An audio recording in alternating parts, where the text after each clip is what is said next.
नमस्कार दोस्तों, मैं आपका दोस्त डॉक्टर आशीष और मेरे साथ इस होम्योपैथी की क्लास में आप सभी का बहुत बहुत स्वागत है। दोस्तों, आज हम श्वास से संबंधित कुछ बीमारियों के बारे में जानेंगे और जानेंगे उनकी सर्वश्रेष्ठ होम्योपैथिक दवाइयाँ। तो चलिए शुरू करते हैं। सबसे पहले सर्दियों में होने वाली एक बड़ी समस्या जिसे कहते हैं अस्थमा। अस्थमा के बारे में जानेंगे। अस्थमा में हम पेशेंट को कौन कौन सी दवाई दे सकते हैं? तो अस्थमा की कुछ अच्छी दवाई मैं यहाँ पर लिख रहा हूँ। सबसे पहली दवाई है एस्पेडियोस्पर्मा।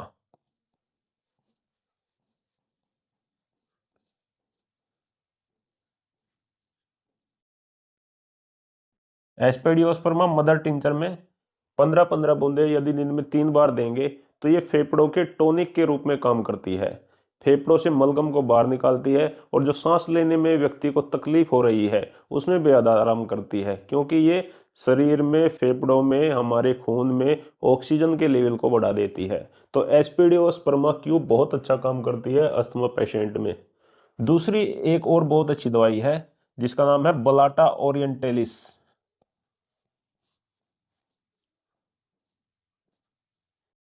ये दवाई कॉकरोच से बनाई जाती है दोस्तों। इसका भी मदर टिंचर प्रयोग करना है। इसकी 10-10 बूंदे दिन में 3 बार लेंगे और एस्पेडियोस्पर्मा की 15-15 बूंदे दिन में 3 बार लेंगे। तो ब्लाटा ओरिएंटेलिस जो कॉकरोच से बनाई जाती है, ये अस्थमा की एक अचूक दवाई है। तो दोनों मदर टिंचर का यदि आप सर्दियों में प्रयोग करेंगे तो बहुत अच्छे रिजल्ट आएंगे। बहुत जल्दी अस्थमा के पेशेंट को रिलीफ मिलेगा, उसका कफ बाहर आ जाएगा और उसे सांस लेने में भी रिलीफ मिलेगा, उसकी ऑक्सीजन की मात्रा भी बढ़ेगी और आपको बहुत शानदार रिजल्ट मिलेंगे। आइए दूसरे रोग के बारे में जान लेते हैं। दूसरी बीमारी है गले के इन्फेक्शन।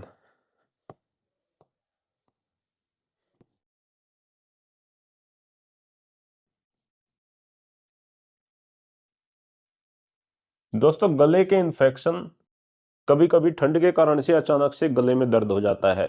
तो उसके लिए एक बहुत अच्छी दवाई है, इसका नाम है एकोनाइट।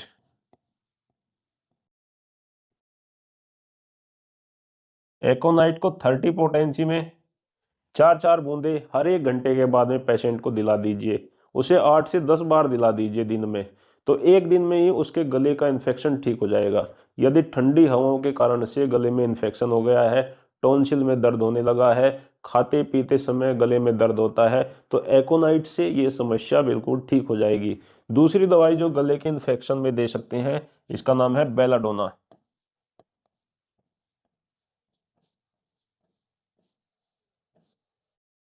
बेलाडोना, यहाँ पर एक एल बनेगा, मैं गलती से दो बना दिए हैं। तो बेलाडोना को भी 30 पोटेंसी में और एकोनाइट को भी 30 पोटेंसी में। गले का इन्फेक्शन हो या टॉन्सिल हो, छोटे छोटे बच्चों को टॉन्सिल हो जाते हैं, बड़े आदमियों को गले का इन्फेक्शन हो जाता है। दोनों ही केस में ये दोनों दवाई बीमारी को कवर कर देती हैं, यानी एक दिन में ही काफ़ी आराम दे देती हैं। एकोनाइट को केवल एक दिन दे, क्योंकि ये पहले दिन की ही दवाई है। किसी भी रोग में एकोनाइट को यदि आप दोगे तो पहले दिन ही इसका रोल होता है, फिर इसका रोल खत्म हो जाता है। अगले दिन आप बेलाडोना दे सकते हैं, जो गले के इन्फेक्शन को ठीक करेगी। अंदर जो सूजन आ गई है सर्दी के कारण से, जो इन्फेक्शन के कारण से सूजन आ गई है, उस सूजन को भी ठीक करेगी और गले को बिल्कुल फिट कर देगी। तो अगली बीमारी के बारे में जान लेते हैं जो सर्दी के कारण से होती है। तीसरी समस्या जो सर्दियों में बहुत ज़्यादा होती है, वो होती है जोड़ों का दर्द।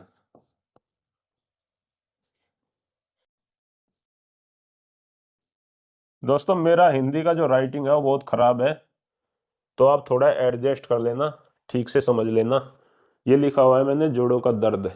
अब जोड़ों के दर्द में घर में बुजुर्ग होते हैं, उनको बहुत ज़्यादा सर्दियों में जोड़ों के दर्द की समस्या बढ़ जाती है। तो ऐसे में आप उन्हें 3 दवाई दे सकते हैं जो उनके जोड़ों के दर्द में तुरंत आराम करेगी। पहली दवाई है रस्टॉक्स। इसको 30 पोटेंसी में इस्तेमाल करें। यदि उसे बार बार रिपीट करना है तो 30 पोटेंसी में दें। यदि दिन में 2 बार देना है तो 200 में भी दे सकते हैं। दूसरी दवाई है अर्निका। इसको भी 30 पोटेंसी में। और तीसरी दवाई है डलकमारा।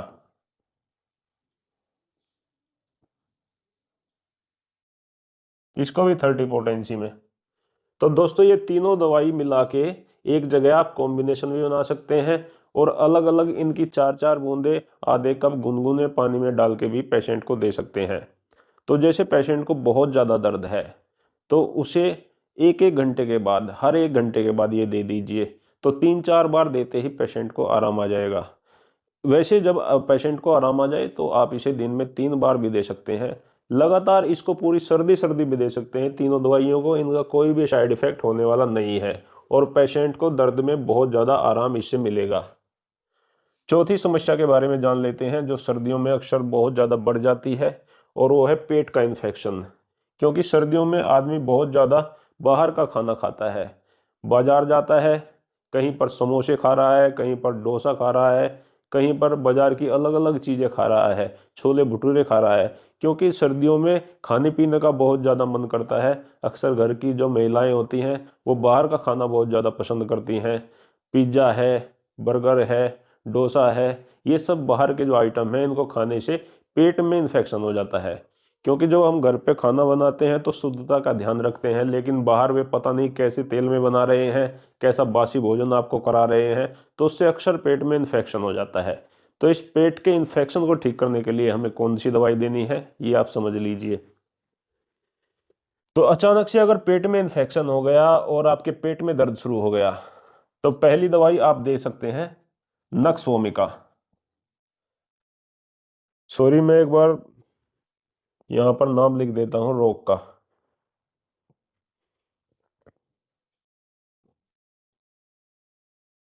पेट का इन्फेक्शन।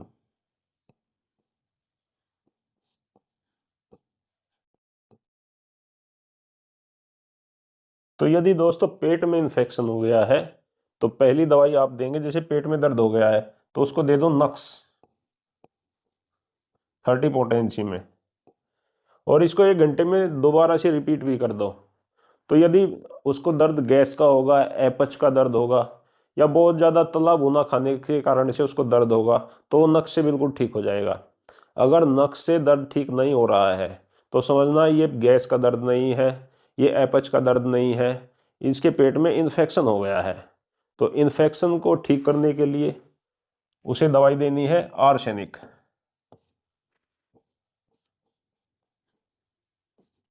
Arsenic album 30।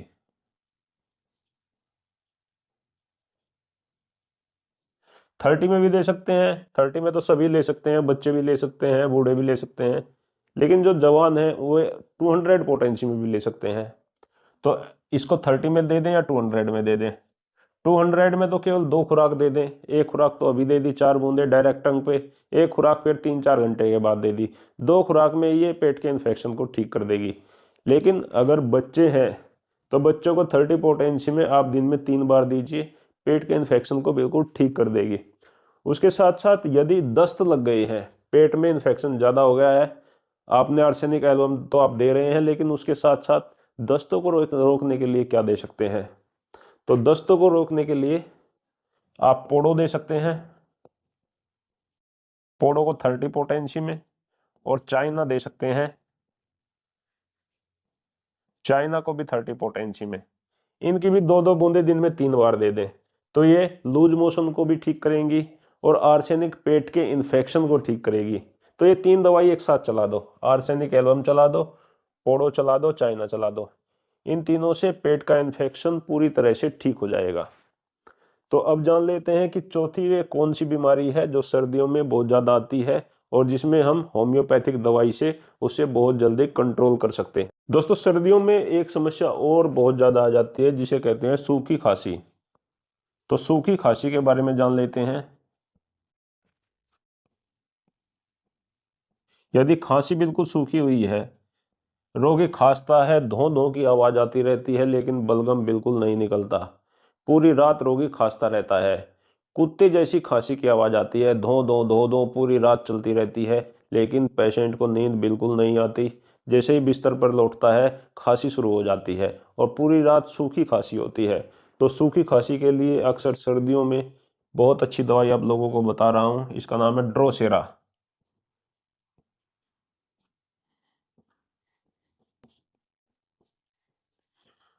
सॉरी, मैंने इस वाली लाइन में लिख दिया, इसको नीचे लिखते हैं।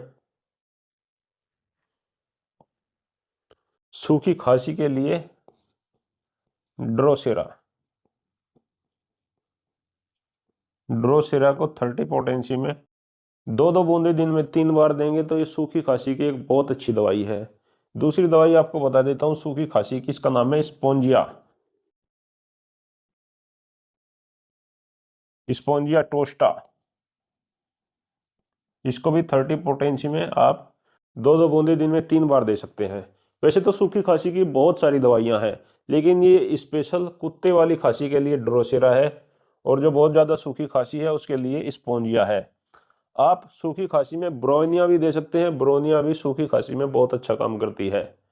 तो दोस्तों ये कुछ खांसी की दवाई मैंने आपको बताई, जो सर्दियों में होने वाली खांसी है, सूखी खांसी है, उसमें आप दे सकते हैं। अब आपको बता देता हूँ कि जो गीली खांसी है, जो बलगम वाली खांसी है, उसमें आपको कौन सी दवाई पेशेंट को देनी है। नंबर 6 पे लिख लेते हैं, बलगम वाली खांसी।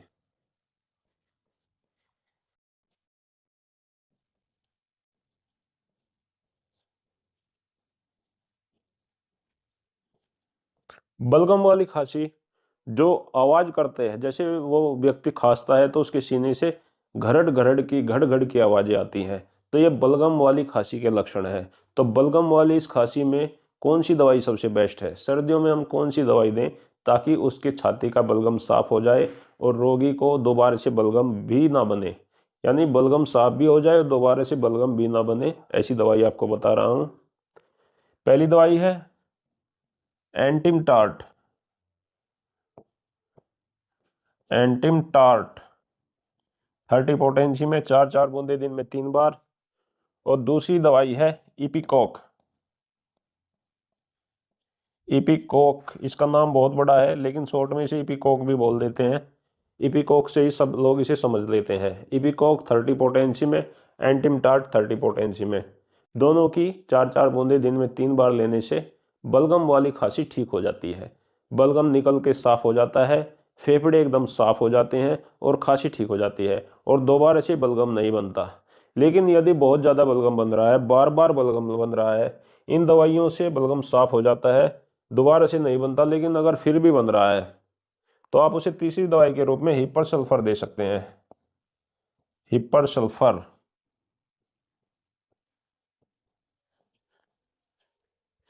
हिपर सल्फर को 30 पोटेंसी में 4-4 बूंदे दिन में 3 बार देने से बलगम बनने की ये प्रवृत्ति खत्म हो जाती है। अगर किसी को बहुत ज़्यादा बलगम बनता है, बार बार खांसी होती है, तर खांसी होती है, बलगम वाली खांसी होती है, तो हिपर सल्फर को लगातार यदि 3 से 4 दिन तक 30 पोटेंसी में 4-4 बूंदे दिन में 3 बार दे दिया जाए तो बलगम बनने की ये प्रवृत्ति खत्म हो जाती है, बलगम नहीं बनता है, खांसी ठीक हो जाती है।